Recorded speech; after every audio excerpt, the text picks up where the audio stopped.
Class 10th। हम इस video में देख रहे हैं चैप्टर 3 के linear equation in two variables के बोर्ड में आए हुए पिछले 10 सालों के क्वेश्चंस। अब क्योंकि पिछले 10 सालों के क्वेश्चंस हैं बोर्ड में आए हुए, तो ऑलरेडी आप लोग इतने समझदार तो हो कि वीडियो बहुत इंपॉर्टेंट है, राइट। अब क्योंकि वीडियो बहुत ज्यादा इंपॉर्टेंट है तो आप लोग लास्ट तक जरूर देखेंगे, एब्सोल्युटली, राइट। चलिए हम पहले फर्स्ट पार्ट में 4 एमसीक्यू देख चुके हैं। बोर्ड पे देखो आपके पास पांचवा क्वेश्चन है। चलिए हम लोग आगे कंटिन्यू करते हैं। This is the question number 5th, which is find whether lines representing the following pair of lines intersect at a point या पैरेलल है या कोइंसिडेंट है। देखो सबसे पहले हमें, अब ये 2 मार्क्स का क्वेश्चन है, आपको पहले क्वेश्चन लिख के सोल्व करके शो करना है कि आपको आपने क्या कंडीशन अप्लाई की है। पहले तो मैंने इसकी इक्वेशन को 7 को इधर ले आया और इक्वेशन को सही फॉर्म में लिख लिया। सही फॉर्म किसे कहते हैं? a1x plus b1y plus c1 is equals to 0। It is the general form. ठीक है, this is the general form and general form is the correct. इसी तरह से दूसरी इक्वेशन को जब मैंने यहां से लिया, which is 6x plus 2y, और 8 को मैं सेम इधर ले आया, it will be -8 is equals to 0।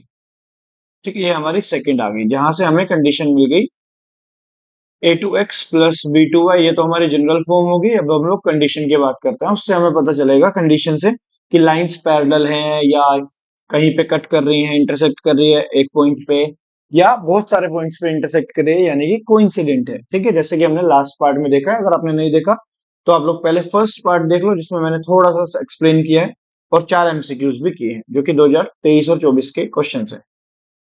चलिए यहां से हम लोग क्या करेंगे, a1/a2 उठाएंगे, b1/b2 उठाएंगे, उनकी वैल्यूज देखेंगे और उसके बाद चेक करेंगे कि वो इक्वल है या नहीं। ठीक है, b1/b2, c1/c2, are they equal unequal, उससे पता चलेगा हमें। 3/6, यहां से y का कोफिशिएंट लेना है, y मत ले लेना, y का कोफिशिएंट 1 है। ठीक है, and now we have 1/2 and here we have -7 and -8। ठीक है, सो अगर मैं ध्यान से देखूं, 3 1 जा 3, 3 2 जा 6, तो a1/a2 तो इक्वल है। बट अगर मैं और ज्यादा ध्यान से देखूं तो which is not equals to 7/8, है ना।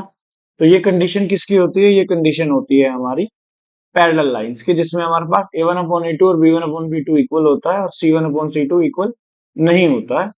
पैरेलल लाइंस यानी कि देयर इज नो सोल्यूशन। हमें बस यही बताना था कि लाइंस पैरेलल है या क्या है।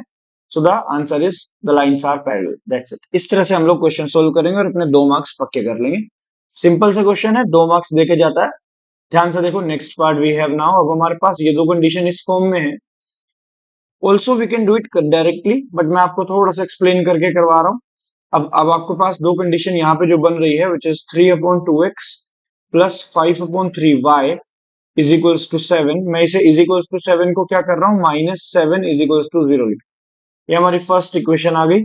सिमिलरली सेकंड इक्वेशन भी ऑलमोस्ट ऐसे ही है। फ्रैक्शन में हमारे पास कोफिशिएंट गिवन है 2/3y, और मैं 6 को इधर लिख रहा हूँ, -6 is equals to 0। This is your first equation, this is your second equation. यहाँ से हम लोग अगर x का उठाऊं कोफिशिएंट, विच इज b 3/2 तो यहाँ पे हमारे पास जो आंसर आ जाएगा 6/6 या 1 आ जाएगा, राइट। और which is equals to 5/3,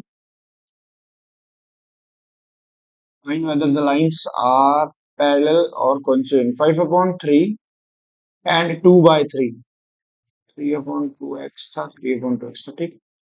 And the last one is 7/6।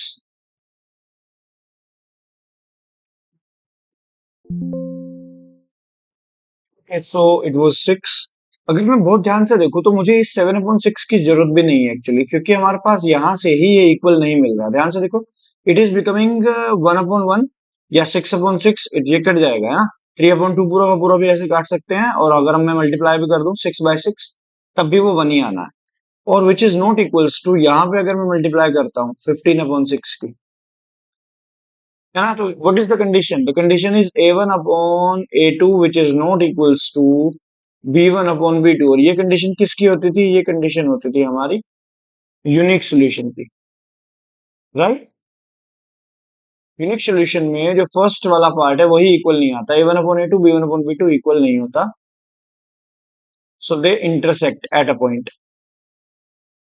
और लाइंस जो है हमारी वो इंटरसेक्ट करती हैं at a point, intersect at a point. उसी की वजह से एक सॉल्यूशन है, यूनिक सॉल्यूशन यानी कि वन सॉल्यूशन। तो हमारा आंसर ये इंटरसेक्ट एट अ पॉइंट वाला है।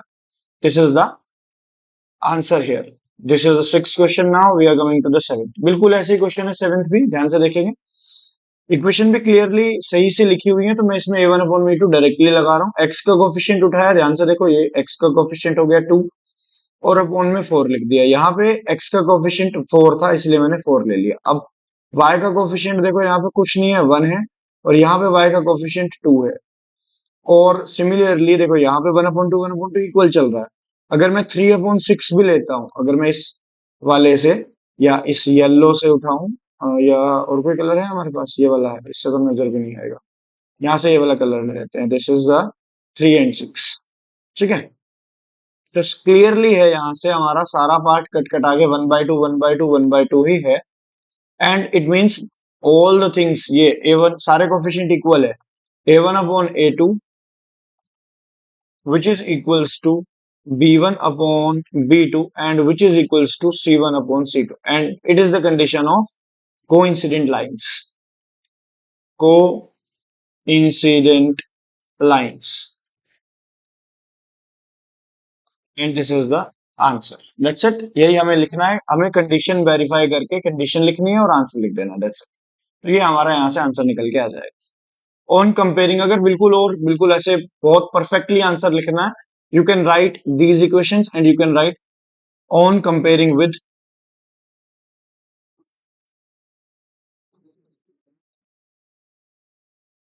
a1x, मतलब जो जनरल फॉर्म है उससे ही तो कंपेयर करेंगे, तो हम इसे ऐसे लिख देंगे, on comparing with a1x plus a2y, a1x plus b1y plus c1, ये तो हमारी फर्स्ट कंडीशन हो गई। And a2x plus b2y plus c2 is equals to 0, ये हमारी second condition. On comparing with this, हमारे पास ये कोफिशिएंट आए और ये कोफिशिएंट का जो रेशियो था वो इक्वल था, रेशियो इक्वल था, तो हमारे पास लाइंस कोइंसिडेंट होगी। इस तरह से हम लोग सोल्व करेंगे। ठीक है, अब यहाँ पे ग्राफ गिवन है, ग्राफ के बेसिस पे हमें आंसर करना है। कंसिस्टेंट विद यूनिक सॉल्यूशन तब होता है जब लाइंस एक दूसरे को क्लियरली एक पॉइंट पे कट करती है। ऐसा इसमें हो नहीं रहा, तो हमारा ए ऑप्शन तो नहीं लग रहा है, क्योंकि क्लियरली जब तक क्वेश्चन में नहीं दिख रहा है लाइंस कट कर रही है, तो हम लोग कंसिस्टेंट विद यूनिक सॉल्यूशन के साथ नहीं जा सकते। ठीक है, चलिए नेक्स्ट। इन्फाइनेटली मेनी सॉल्यूशन तब होता है जब लाइंस के ऊपर लाइन हो, एक लाइन के ऊपर दूसरी लाइन हो, तब हमारे पास ये बी ऑप्शन होता है। ध्यान से देखो, ऐसे कंडीशन में जब एक लाइन के ऊपर दूसरी लाइन जा रही हो तब। तो ऐसा भी नहीं है, तो हमारा बी ऑप्शन भी नहीं है। इनकंसिस्टेंट में lines should be properly parallel. ये देखो, अगर मैं थोड़ा सा इसे ऐसे एक्सटेंड करूं, ध्यान से देखेंगे, तो ये लाइंस पैरेलल तो मुझे नहीं लग रही, बल्कि अगर मैं एक्सटेंड कर रहा हूं तो एक पॉइंट पे जाके काट दे रही है, और वो पॉइंट हमारे पास ये है। अगर मैं इस पॉइंट को डी के साथ पढ़ूं कि it can be, they are inconsistent. Why they are inconsistent? क्योंकि कट नहीं कर रही, but can be made consistent by extending these lines. अगर एक्सटेंड करे लाइंस को, एक्सटेंड करने का मतलब है लाइंस को थोड़ा थोड़ा सा बढ़ाए, तो लाइंस को बढ़ाने पे एक पॉइंट मिलेगा, और अगर एक पॉइंट मिलेगा तो it can be the solution of these lines, it can be consistent, it can be made consistent. तो आंसर इज डी करेक्ट, क्योंकि बढ़ाने पे हमारा, लाइंस को एक्सटेंड करने पे हमारा आंसर यूनिक सॉल्यूशन आ जाएगा। They can intersect at a point, answer आ जाएगा। So better to go with the D option. चलिए, this is the last question of this video. 9th तक हमने कर लिए। पहले में 4-5 क्वेश्चन कर रहे थे, फिर से 4-5 क्वेश्चन कर रहे हैं, छोटी छोटी वीडियोस में हम कवर कर रहे हैं। फिर इसी तरह से नेक्स्ट करते करते हम लोग 8-10 वीडियोस में सारे 50-60-70 क्वेश्चन जो है खत्म कर देंगे। डोंट वरी, ठीक है।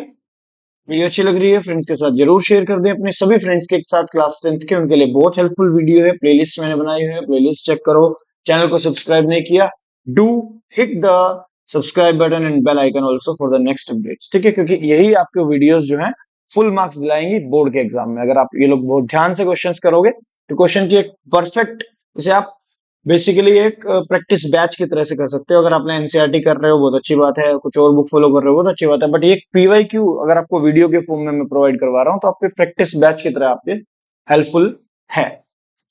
इक्वेशन उठाओ और बताओ क्या है, पैरेलल है। देखो मैं डायरेक्टली कर रहा हूँ, मैं क्या कर रहा हूँ कि x का कोफिशिएंट लिया इट इज 3, x का कोफिशिएंट लिया इट इज 6, तो मैं डायरेक्टली 3/6 लिखा। फिर y का कोफिशिएंट लिया इट वाज 4, कि मैंने यहां से देख लिया 1/2 का बन रहा है, ठीक है। अब एमसीक्यू की फॉर्म में है तो हम लोग ऐसे ही कर रहे हैं ऐसे, अदरवाइज मैं पूरा प्रॉपर आपको करके दिखाता कि a1 x plus b1 y plus c1 and then on comparing the ratio, फिर हम चेक करते हैं, ठीक है। यहाँ पे भी 1/2 आ रहा है, बट जो लास्ट वाला पार्ट है -5 एंड -7, क्योंकि मैं इसे उधर ले जाऊंगा, so which is not equals to 5/7। So I think the answer is A only, parallel, क्योंकि हमारा पहला भी हमने यहीं पे मार्क कर दिया था sir. So this is the condition of a1/a2 which is equals to b1/b2 which is not equals to c1/c2। ऐसा हमारे साथ तब होता है, ये कंडीशन तब आती है जब लाइंस पैरेलल हो, पैरेलल लाइंस की कंडीशन है। आंसर हमने ए मार्क कर दिया है, इट वाज इजी, ठीक है। Hit the subscribe if not till now, और चैनल चेकआउट करो, टेलीग्राम लिंक है डिस्क्रिप्शन में, वहां पे बहुत इंपॉर्टेंट मटेरियल आपको, स्टडी मटेरियल मिलेगा, जिससे आपको बहुत हेल्प रहेगी आपके बोर्ड एग्जाम्स के लिए, क्योंकि वहां पे मैंने पूरे पूरे 10-12 सालों के क्वेश्चंस पीडीएफ फॉर्म में प्रोवाइड किए हैं, और चैप्टर वाइज भी मैं कुछ क्वेश्चंस इंपॉर्टेंट वहां पे अपलोड करता रहा। Do check out, join the channel, hit the subscribe button, share with all of your friends, do this thing। अगर आपको वीडियो पसंद आ रही है, वीडियो अच्छी लग रही है, must share with all of your friends। Thank you, this is Paras Arora, bye bye।